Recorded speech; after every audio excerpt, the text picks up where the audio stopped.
La petite ville rurale de Grubbs, dans le comté de Jackson en Arkansas, est un endroit minuscule où tout le monde se connaît et où les familles vivent depuis des générations.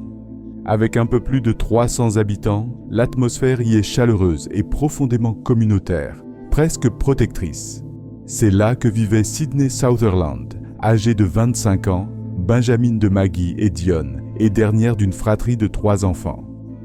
Ses 2 frères aînés, Tyler et Sam, veillaient sur elle en permanence, et Maggie racontait qu'elle et sa fille étaient inséparables. Elles faisaient absolument tout ensemble et se parlaient plusieurs fois par jour. Sydney était connue pour sa joie de vivre et son sourire immense. Elle partageait depuis 4 ans la vie d'Alex, adorait se promener longtemps avec ses chiens, s'entraîner, faire du shopping et passer du temps avec ses petites nièces qui l'appelaient Tante Sassy. Sa meilleure amie, Jordan, disait qu'aucune autre personne ne comprenait ses proches aussi bien qu'elle. Sydney savait toujours exactement de quoi vous aviez besoin et au moment précis où vous en aviez besoin. Elle avait terminé le lycée en tant qu'élève remarquable et avait choisi pour son album de fin d'année cette phrase qui lui ressemblait parfaitement. Le sens de la vie est de trouver son talent. La raison d'être de la vie est d'en faire cadeau aux autres. Toujours présente pour soutenir, réconforter et encourager, elle semblait naturellement faite pour son métier d'infirmière au Harris Medical Center. À l'automne de l'année 2020, elle revenait tout juste d'un agréable séjour en Floride avec sa famille, rentrée à la maison le 18 août. Le lendemain, une vidéo de sa caméra Ring la montrait en train de récupérer des affaires dans sa voiture. Elle portait sa tenue de sport, sortant d'une séance d'1 heure avec son coach. Elle rangeait encore ses affaires de voyage, se préparant à reprendre le travail, puis était passée chez Maggie pour lui déposer du courrier. Elle lui avait dit qu'elle comptait rentrer préparer des brownies ou des cookies et qu'elle voulait aussi aller courir. Sa mère l'avait mise en garde de ne pas trop en faire, mais le sport faisait partie intégrante de la vie de Sydney. Elle s'y consacrait presque chaque jour. Même après la salle, l'idée d'une course rapide, seule, pour se vider la tête, était bien trop tentante. « Je t'aime, on se parle plus tard », lança-t-elle en sortant. « Je t'aime aussi », répondit Maggie. Sydney arriva chez elle, lança son Apple Watch et partit courir. Un chauffeur de UPS l'aperçut sur la route d'État 18, entre Newport et Grubbs, en milieu d'après-midi, vers 2h30 ou 3h. Il se souvenait parfaitement d'elle. Dans cette zone isolée, il ne se passait quasiment rien. Pas de voiture, presque personne, seulement quelques maisons et des fermes éparses. L'endroit était vraiment perdu au milieu de la campagne. 2 heures passèrent et Alex, resté à la maison, commença à s'inquiéter. Il n'avait aucune nouvelle. Il appela Maggie, qui n'avait rien entendu depuis le départ de sa fille. Le téléphone de Sydney basculait directement sur la messagerie. Ses messages Snapchat restaient non ouverts depuis des heures et aucun de ses textos n'avait reçu la moindre réponse. Il n'y avait pas 1000 explications possibles. Quelque chose de grave devait s'être produit. Ce n'était absolument pas dans ses habitudes et jamais elle n'aurait laissé qui que ce soit s'inquiéter ainsi. Avait-elle été blessée et gisait-elle quelque part, incapable d'appeler à l'aide ? Ou bien était-il arrivé quelque chose de bien plus sombre? À Grubbs, la criminalité était quasiment inexistante. C'était ce genre de petite ville paisible. À mesure que la nuit tombait et que le froid s'installait, la police se mit immédiatement au travail et une vaste opération de recherche fut lancée. Au petit matin, vers 7 heures, la famille de Sydney, épaulée par le bureau du shérif du comté de Jackson, le département de correction de l'Arkansas, la police d'État, les marshals fédéraux, le FBI et 3 autres services locaux s'étaient déjà déployés sur tout le secteur. Lors d'une courte pause, Maggie discuta avec un agriculteur très connu de la région, Quake, qui avait quelques années de plus que Sydney à l'école. Lui aussi l'avait aperçue en train de courir et n'avait rien remarqué d'anormal. Elle ne semblait absolument pas blessée et personne ne la suivait, ni à pied ni en voiture. Les recherches pour retrouver cette jeune femme du comté de Jackson mobilisaient désormais de multiples agences et elles continuaient sans relâche. Sydney Sutherland, âgée de 25 ans, avait été vue pour la dernière fois en train de courir le long de la route d'État 18, entre Newport et Grubbs. Une journaliste, Claire Christ, arrivé sur place depuis le début de la journée, expliquait que la route de comté 41 était le tout dernier endroit où Sidney avait été aperçu. C'était d'ailleurs l'un de ses itinéraires habituels. Désormais, la route était envahie de voitures et de bénévoles qui allaient et venaient, espérant la ramener saine et sauve. Du ciel jusqu'au sol, les forces de l'ordre du comté et même de tout l'État exploraient chaque piste pour retrouver la jeune femme. Le shérif David Lucas précisait que Sidney avait été vue pour la dernière fois vers 2h30 de l'après-midi, sur cette route proche de chez elle, en train de marcher et de courir. L'information venait d'un chauffeur de UPS qui l'avait croisée ce matin-là. Depuis, plus un seul signe d'elle et personne ne savait ce qui lui était arrivé. Rien n'était exclu. Le shérif ajoutait qu'elle avait bien son téléphone sur elle et que les enquêteurs tentaient d'en localiser le dernier signal. D'après les données transmises par AT&T, combinées aux témoignages des personnes l'ayant vue, tout semblait indiquer une zone bien précise. Et c'est là que les efforts se concentraient désormais. Ce n'étaient pas uniquement les policiers et les adjoints du shérif qui fouillaient les champs à la recherche du moindre détail anormal, comme l'empreinte d'un véhicule qui aurait fait demi-tour ou se serait enfoncé dans un terrain, ou encore des herbes couchées. White Brown, en repos ce jour-là, participait lui aussi aux recherches. Pour lui, aider les autres lorsqu'ils en ont besoin allait de soi. Il confiait avoir du mal à croire qu'un tel drame ait pu se produire dans une communauté rurale aussi petite. Il en était véritablement bouleversé. Tout ce qu'il espérait désormais, c'était que ses efforts, ainsi que ceux de tous les autres bénévoles, permettent de faire avancer la disparition de Sidney Sutherland. Derrière lui se trouvait la zone utilisée comme base pour coordonner les recherches. Le shérif Lucas expliquait qu'il n'y avait, pour l'instant, aucune piste solide. Il lançait donc un appel. Toute personne ayant vu quelque chose ou pensant avoir aperçu Sidney devait impérativement contacter le bureau du shérif du comté de Jackson. Les enquêteurs savaient qu'elle avait emporté son téléphone et son Apple Watch, et les derniers signaux du téléphone indiquaient qu'elle avait été vue pour la dernière fois tout près de l'endroit où Quake et le chauffeur de UPS l'avaient aperçue. Le lendemain, son téléphone fut retrouvé au sol. Il n'était pas abîmé et se trouvait à moins d'un quart de mille de sa maison. Les 24 heures suivantes se déroulèrent de la même manière. Il y avait désormais environ 300 bénévoles mobilisés. Mais plus le temps passait, plus le malaise grandissait au fond de chacun. Sidney était une jeune femme menue, mesurant environ 5 pieds et 3 pouces et pesant 103 livres. Il n'aurait pas été très difficile de la maîtriser si quelqu'un l'avait attaquée ou forcée à monter dans une voiture sur ces routes sinueuses et désertes.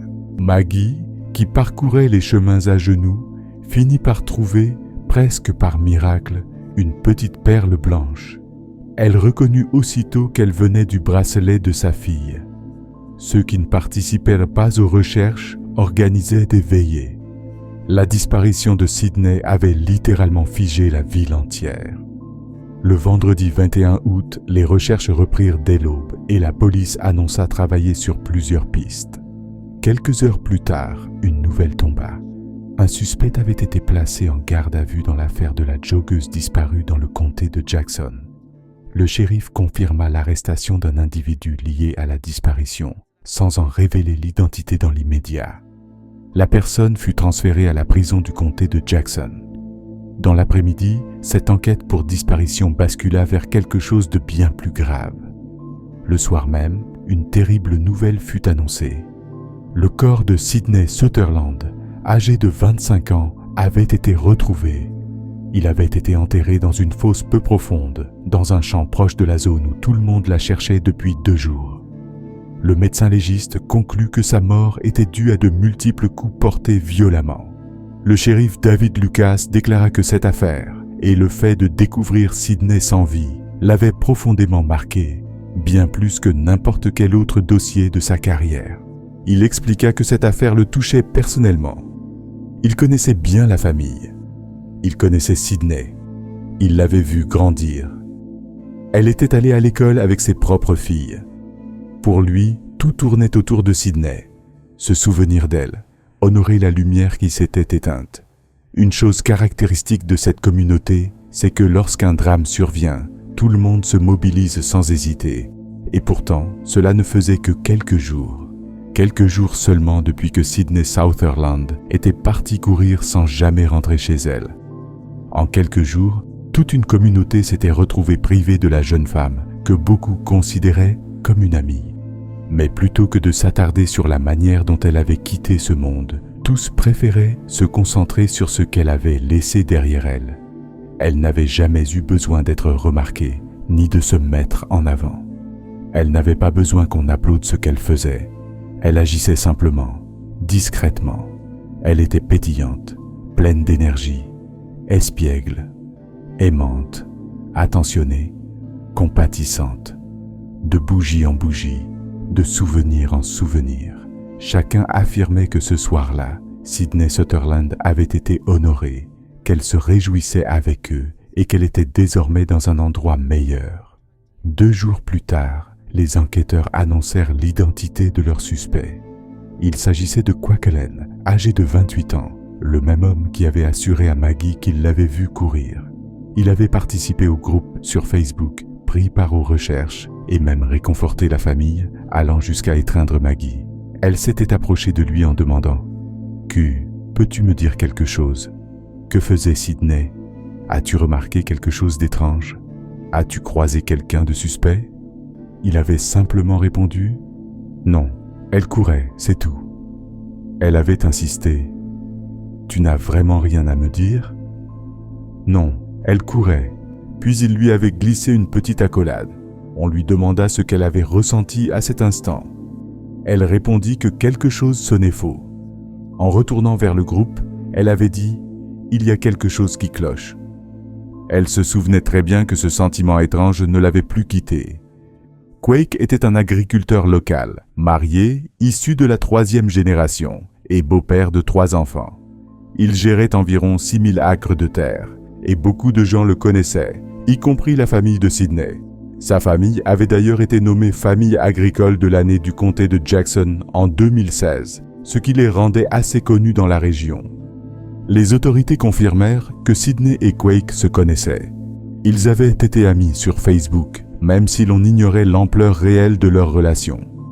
Quake s'était en fait placé lui-même dans la ligne de mire des enquêteurs lorsqu'il s'était présenté au poste de police pour expliquer qu'il était peut-être la dernière personne à l'avoir vue vivante. Lui et son père avaient autorisé les enquêteurs à fouiller son pick-up et les policiers remarquèrent immédiatement du sang sur le haillon.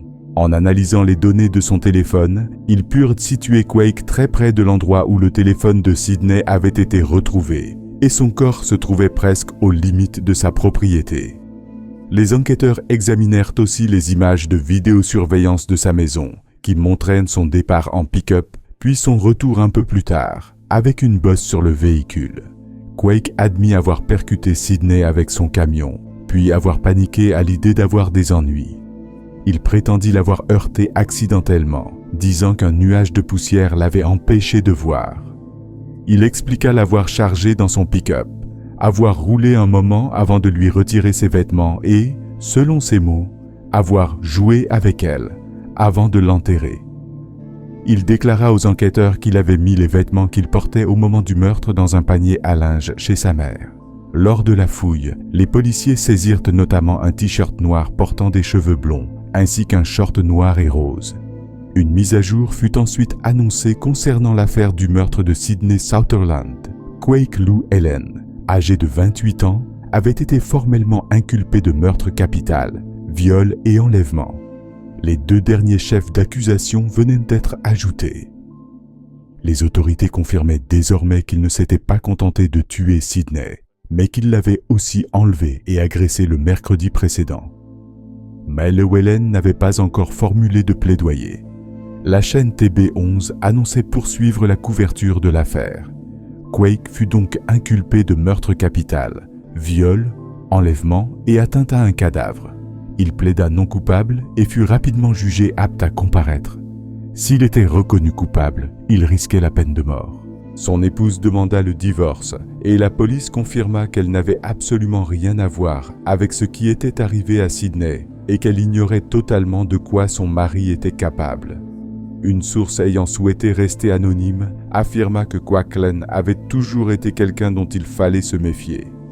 Il avait déjà été surpris en train d'essayer d'espionner des femmes dans leur chambre, de les regarder se changer ou se doucher, et il serait même allé jusqu'à suivre des filles bien plus jeunes dont il s'était obsédé. Il aurait également maltraité des animaux d'une manière profondément choquante. Selon la police d'État de l'Arkansas, il roulait vers l'ouest sur la route de comté 41 lorsqu'il avait aperçu Sidney.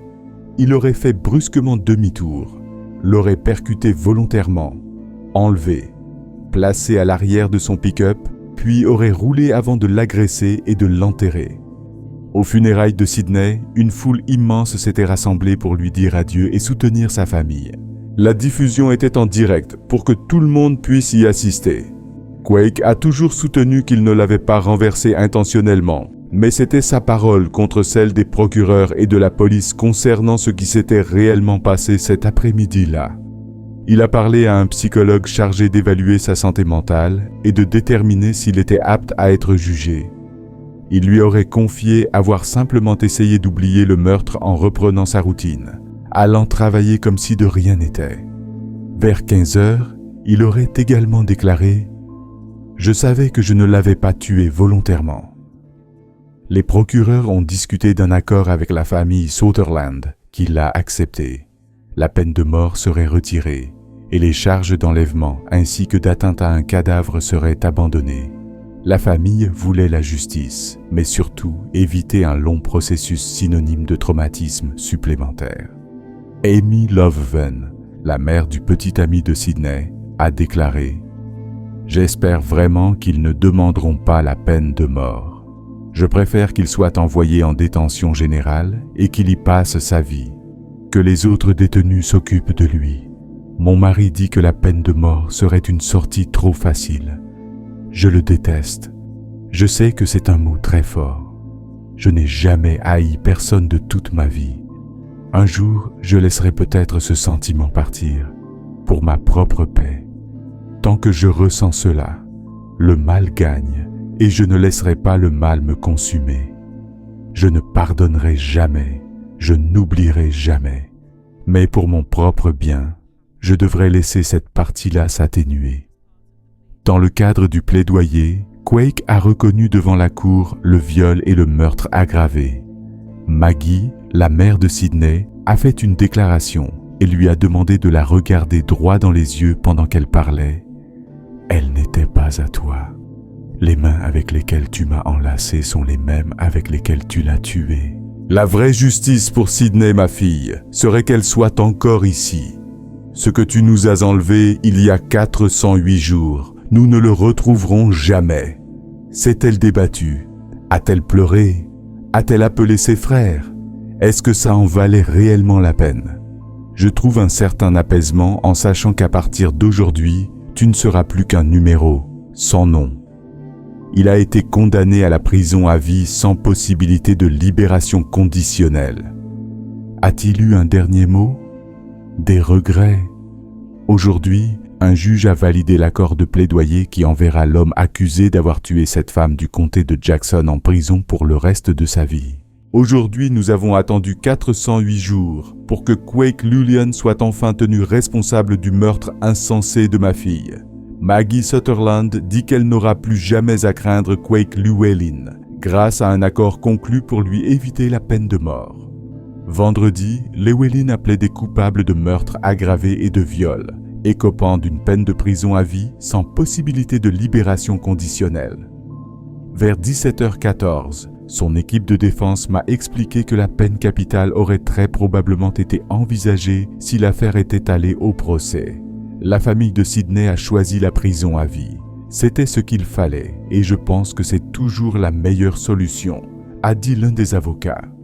La défense décrit ce moment comme celui où Llewellyn a enfin assumé ses actes et accepté d'en porter la responsabilité. À la sortie du tribunal, Tammy Watson, une cousine éloignée, avait les larmes aux yeux. « J'ai tellement de peine pour la famille de Sidney », confie-t-elle, expliquant que son cœur est brisé parce que les parents de Llewellyn ont, eux aussi, perdu leur fils aujourd'hui. Sa mère et son père, ils ont tellement souffert. Ce sont eux qui lui ont dit « Va là-bas et dis-leur la vérité ». Quake Llewellyn a maintenant répondu de ses actes atroces. Maggie, elle, rentre chez elle avec le dernier mot. Cet après-midi-là, Sydney était partie courir sous un temps chaud, sur cette route qu'elle connaissait par cœur depuis l'enfance. Même si elle en avait parlé à quelqu'un, personne n'y aurait vu le moindre risque. Que tout ait basculé si vite, et les ravages que cela a causés.